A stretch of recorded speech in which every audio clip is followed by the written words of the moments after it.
Hola amigos, comment ça va? J'espère que vous allez bien. Bon, maintenant, on va aborder un sujet super intéressant, c'est la marche en laisse, les amis.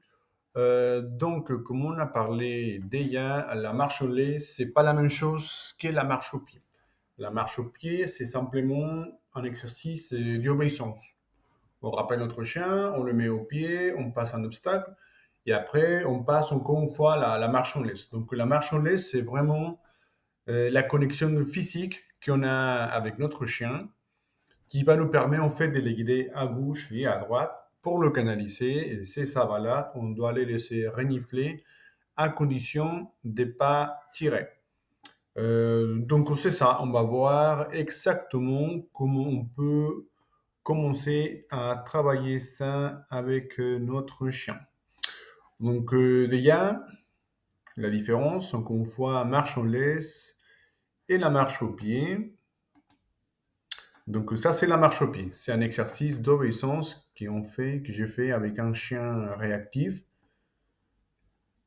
Et à chaque fois, on le récompense. Si vous voyez, on a la récompense ici. Et marche au pied, il y a un chien en face. T'inquiète pas, focalise sur moi. Je te donne la récompense. Et après, vous allez voir, on donne la récompense. C'est fini l'exercice. C'est bien appelé. On change. Et ça, c'est la marche en laisse. Je ne te demande pas une position exacte. Simplement, laisse te guider. C'est la laisse qui va te guider, entre guillemets. Mais si tu tires, la laisse automatiquement va se bloquer et on ne pourra pas avancer. C'est pas un exercice, il faut que les chiens soient libres pour le laisser renifler. Alors, comment est-ce qu'on va apprendre à notre chien à se laisser guider par la laisse? Parce que si notre chien ne suit pas la laisse, forcément, vous allez voir, il va s'étrangler. Donc, on va commencer un exercice pour automiser la suivi des laisses. Donc, c'est simple. Vous voyez, il faut se positionner dans un endroit calme, à la maison, ou dans un endroit calme, sans distraction. Et simplement, on va faire des changements de direction, vous allez voir. Et ensuite, on donne la récompense. Essayez que la laisse soit tendue. Vous voyez, on change. On l'appelle avec la laisse sans parler. Il ne faut pas dire viens, on y va. Non. C'est vraiment la laisse qui le guide. Vous voyez, il y a pas mal de changements. En fait, comme ça, il va se laisser guider automatiquement par la laisse. C'est-à-dire, si la laisse est guide à gauche, il n'a pas le choix. Il doit guider. Il doit se laisser guider. Allez, on confond, on tire, récompense.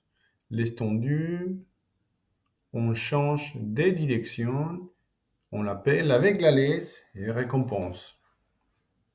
C'est pas un exercice d'obéissance, c'est vraiment pour le habituer à, hey, si la laisse te guide à gauche, à droite, t'as pas le choix, il faut le faire. Tac, tac. Donc, c'est ça la suivi des laisses. Ensuite, code de communication. Dès qu'il tire, forcément, on doit lui dire que ça, c'est pas bien de tirer. Donc, on doit travailler avec le nom. Vous allez voir. Donc, mais d'abord, il faut que les noms soient clairs pour notre chien. Une fois qu'il s'est laissé guider par la laisse, comme on a fait tout à l'heure, on va laisser quelque chose ici par terre. Ensuite, il va focaliser, on va lui dire non, et hop là, on avance. On revient, on confond, focalise, vous allez voir, non, et allez, on avance, sans parler, juste le nom. Si jamais il abandonne l'objet, je dis, ah, tant pis, j'ai pas le droit, ça on le récompense pas, parce que le nom, ce nom. Vous voyez, ça c'est le nom. Et au quotidien, comme on a parlé dans le module d'éducation des chiots, en général, dès qu'il fait quelque chose qu'il n'a pas le droit de faire, on doit le corriger avec un nom. Sauter sur les gens, faire des bêtises, peu importe. Il faut utiliser les mêmes codes de communication. Parce que si on dit des fois stop, arrête, doucement, euh, on va parasiter vraiment la communication. Bon, une fois qu'on a déjà la suivi des laisses et le nom, on va faire l'application au quotidien. Vous allez voir.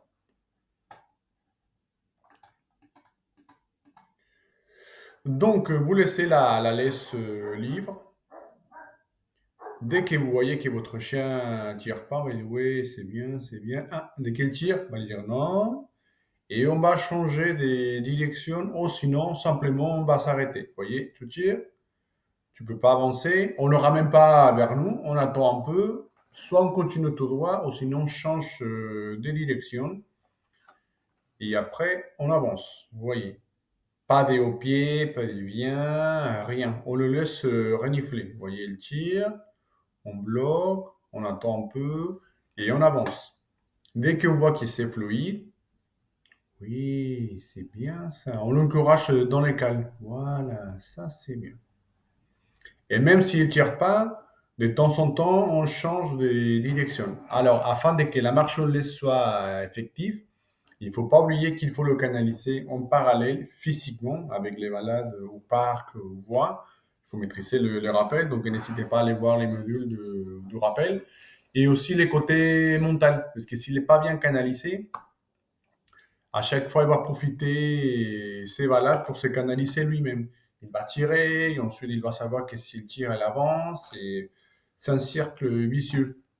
Donc voilà, ça c'est les résultats d'un chien. Ça, lui, c'est un chien de travail, lignée travail, donc c'est un chien speed, mais il est super bien canalisé. Ça, c'est la même chose. Si on voit que ça passe bien et que notre chien ne tire pas, on peut tenir la laisse comme ça. Et on va lui dire, oui, c'est bien, c'est bien, c'est bien. Même si vous voyez que maintenant il marche au pied, c'est pas l'obéissance, c'est les mêmes exercices, mais avec la laisse courte. Donc, mais ça, c'est vraiment le niveau supérieur. Ça, c'est vraiment après plusieurs semaines de travail. Vous voyez, encore une fois, même si on voit qu'il marche à côté, c'est pas l'obéissance. Donc, je vous conseille de commencer avec une longueur de laisse, vous allez voir, comme ça, pour l'habituer à renifler. Ici, c'est embêtant de changer à chaque fois la laisse à gauche, à droite, mais d'abord, il faut l'habituer à marcher comme ça, de cette manière. Et après, on pourra le guider avec la laisse courte. Mais d'abord, on commence avec la laisse plutôt comme ça, vous voyez? Ça, dès qu'elle tire pas, oui, c'est bien, c'est bien. Allez, tout tire pas, hop là, on change de direction. Parce qu'on veut, vous voyez, sur la gâche corporelle, qu'il soit allez, pas en obéissance. L'obéissance, c'est différent. Donc, encore une fois, première étape, suivi de laisse. Avec la laisse, on change de direction, on lui donne la récompense. Ensuite, code de communication, notamment le nom, pour le faire comprendre que dès que tu tires, on ne pourra pas avancer. Donc, non, ce nom, il ne faut pas le faire. Et après, l'application au quotidien. Allez, on avance. Si tu ne tires pas, oui, c'est bien. Dans les calmes, c'est bien, c'est bien. Ah, tu tires? Non. On bloque et on change de direction. Encore une fois, si votre chien n'est pas fatigué physiquement ni mentalement, si ses besoins ne sont pas comblés, ça ne va pas marcher. Donc la marche on laisse, comme je dis à mes clients, c'est vraiment les derniers détails. Si vous sortez jamais, même si vous savez un jardin, si votre chien n'est pas stimulé mentalement ni physiquement, ça va pas marcher. Parce qu'on veut qu'il soit à l'aise. Vous voyez? Voilà, ça c'est le résultat. Peu importe ta position, allez un petit balade, renif, à gauche, à droite. Et avec le temps, dès qu'on voit que ça passe bien, de temps en temps, on va tenir la laisse courte afin de marcher comme ça. Même, encore une fois, même si vous voyez qu'il marche comme ça à côté, c'est pas l'obéissance, c'est simplement la marche en laisse avec la laisse courte. On ne peut pas commencer comme ça parce que c'est une erreur qu'on fait souvent. On ne peut pas commencer comme ça, c'est un niveau beaucoup plus avancé. Vous voyez, comme ça, bon, ça c'est les miens. Avec la laisse comme ça, plusieurs semaines, et après avec la laisse courte.